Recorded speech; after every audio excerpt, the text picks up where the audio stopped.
गंवार जिठानी modern देवरानी। अर्पिता की शादी राकेश से तय होती है, जो एक सरकारी नौकरी करता था। अरे चाची, अर्पिता इतनी सुंदर, पढ़ी लिखी और मॉडर्न लड़की है, फिर कहाँ आप इसकी शादी ऐसे घर में कर रही हैं? अरे लड़का सरकारी नौकरी करता है, इंजीनियर है, खूब कमाता है, खूब मेहनत की है लड़के ने इस नौकरी के लिए। अर्पिता भी राकेश को पसंद नहीं करती थी, लेकिन पिता ने हाँ कर दिया तो शादी के लिए मन मारकर तैयारी कर रही थी। हाँ माँ, चाची ठीक ही तो कह रही हैं। पता है मेरी सहेलियों के पति कितने मॉडर्न हैं। अरे देख बेटा, तू मॉडर्न है ना, वो पढ़ने लिखने वाला गांव का होनहार लड़का है, तू जैसा रखेगी रहेगा। अब तक कोई उसकी केयर करने वाला नहीं था, है तो सिर्फ एक भाई भाभी, और माँ पिता तो गांव में ही रहते हैं। अर्पिता का मुंह बन जाता है। वो पिता के फोन से राकेश का नंबर लेकर उसे मिलने के लिए बुलाती है। आज तो मैं उसे साफ साफ मना कर दूंगी, मुझे नहीं करनी शादी। शक्ल देखी है ना, कपड़े पहनने का तरीका है ना बोलने का। अर्पिता राकेश से मिलने जाती है। अब क्या हो गया, आपने मुझे अर्जेंट मिलने को बुलाया, सब ठीक तो है ना? हाँ सब ठीक है, पर मैं आपसे कुछ कहना चाहती हूँ। आप ना इस शादी से मना कर दे। राकेश की आंखें अर्पिता की इस बात से लाल हो जाती है। वो रोंधे गले से कहता है, लेकिन शादी की सारी तैयारियां हो गई हैं। मैंने आपके साथ एक अच्छे भविष्य का सपना भी देख लिया है। ऐसा मत करिए प्लीज। माँ पिता के अलावा मैंने किसी को दिल से अपना माना है तो वो आप ही है।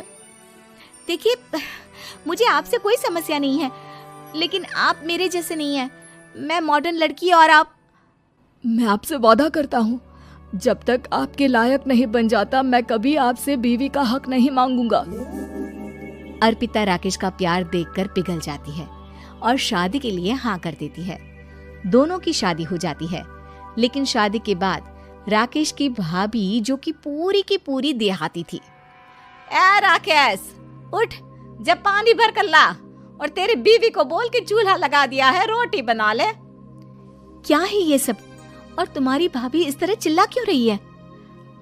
क्या करूं, भाभी ही खाना बनाती है और मुझे पढ़ने के लिए इस घर में रखा, तो मैं घर का सारा काम कर देता हूँ। अब तुम आ गई हो, अपने तरीके से देख लो। ये मकान तो तुम्हारे पापा ने बनवाया था ना, शहर में, ताकि बेटा पढ़ाई कर सके। हाँ, पर भाभी ही पूरे घर में रहती है। ठीक है, देखो अब। अर्पिता बाहर जाती है। सूट पहनी अर्पिता को देखकर जेठानी का पारा हाई हो जाता है। ए शहर की हीरोइन, यहाँ ना चलेगा ये सब, समझी? साड़ी पहनो, साड़ी।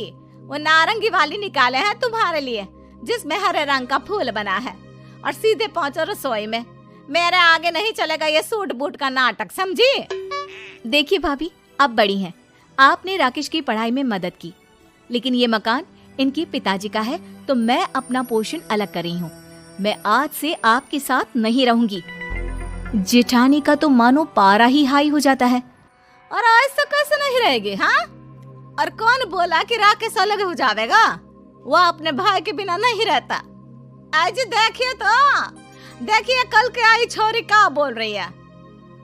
राकेश के साथ बात हो गई है, मैंने ऊपर का हिस्सा राकेश को दे दिया है, उसके अपनी जिंदगी शुरू हो रही है, तो अच्छा है ना कि अब रसोई भी अलग हो जाए।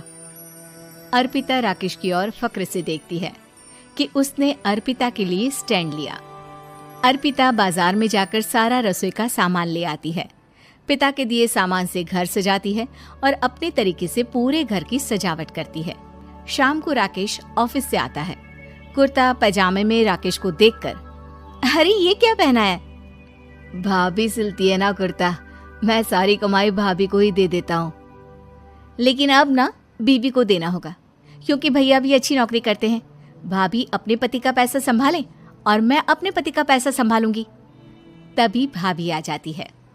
अरे देखो, बहुत हो गया। हाँ, अलग रहने तक तो ठीक था, लेकिन पैसा हम एक फूटी कौड़ी नहीं देंगे। बचपन से तुम्हारे पति को हमने पाला है, उसका हिसाब दो।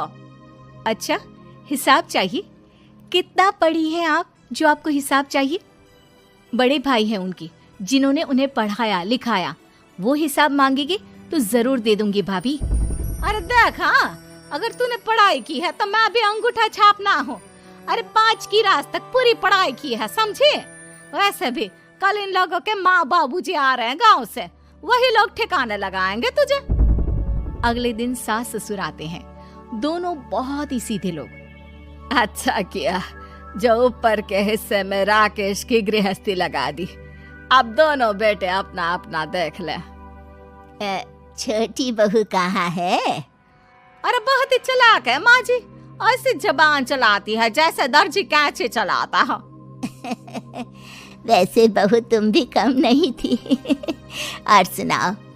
तभी छोटी बहू सास ससुर के पैर छूकर उन लोगों को चाय और नाश्ता देती है। माँ जी, आप थक गई होंगी, मैं खाना लगा देती हूँ, ऊपर आ जाइए चाय पीकर। अरे बस बस, यही रहेंगे वो, क्योंकि बड़ी बहू मैं हूँ। हम एहसास है इनके माँ बाबूजी मेरे पास ही आए हैं। चलिए माँ जी, आप ना किचन में खाना बनाइए, मैं जरा बाजार होकर आती हूँ और फिर साथ में खाना खाते हैं। जेठानी बाजार निकल जाती है और सास ससुर बेचारे घर पर अकेले। फिर दोपहर को, माँ जी, मैंने आप सभी के लिए खाना बनाया है। माना मैं छोटी हूँ, लेकिन अच्छा लगेगा अगर आप लोग मेरे साथ रहें। वैसे भी यहाँ है कौन बेटा, चलो ऊपर राकेश के पास ही चलते हैं। सास ससुर दोपहर का खाना खाकर वहीं आराम करने लगते हैं कि जेठानी आ जाती है। अरे वाह, ये तो वही बात हुई ना, कल की आई को पूरा परिवार और हम अकेले के अकेले। भाभी देखिए, परिवार में प्यार से रहा जाता है, ना कि चालाकी से। अम्मा खाना कैसे बनाती, पहले ही गांव से थक कर आई हैं। हाय रे दया, तो मैं का बाजार से ऐस करके आ रही हूँ। अरे भूख के मारे मेरा सर दर्द हो रहा है, पर यहाँ मेरी फिक्र कौन करेगा। अरे तो किचन में खाना है, लगा देती हूँ मैं भाभी। बड़ी बैठकर खाना खाती है और शाम को जब राकेश घर आता है। अरे राकेश, तू तो पूरा हीरो लग रहा है इन कपड़ों में। ऐसे कपड़े पहले क्यों नहीं पहनता था? राकेश बीवी की तरफ देखता है और फिर कहता है, माँ, पहले पहनाने वाली नहीं थी ना। हाँ हाँ, और हम जो हाथ से सिल सिल कर कुर्ता पहनाते थे उसका का? अरे तुम्हारे भैया तो आज भी पहन रहे हैं। तभी अर्पिता सास के लिए कपड़े और ससुर के लिए शर्ट पैंट ला कर देती है। उन लोगों को फ्रिज से ठंडा पानी और टीवी में फिल्म दिखाती है। अरे कब से इनको बोल रहे हैं कि फ्रिज वाले आओ, लेकिन ये है कि मानत ही ना है। बहू, अब तो तुम ही समझाओ ससुर जी को। नहीं पापा, आप फ्रिज मत लीजिए। अरे वाह रे छोटे, खुद फ्रिज का ऐसे का मजा ले, और इनकी माँ के पास फ्रिज भी ना हो। अरे देखा पिताजी, देखा माँ जी कब बोल रही है। अरे उसकी पूरी बात तो सुन लो कि वो क्या बोल रही है। वो इसलिए क्योंकि अब माँ जी और पापा यहीं रहेंगे मेरे पास।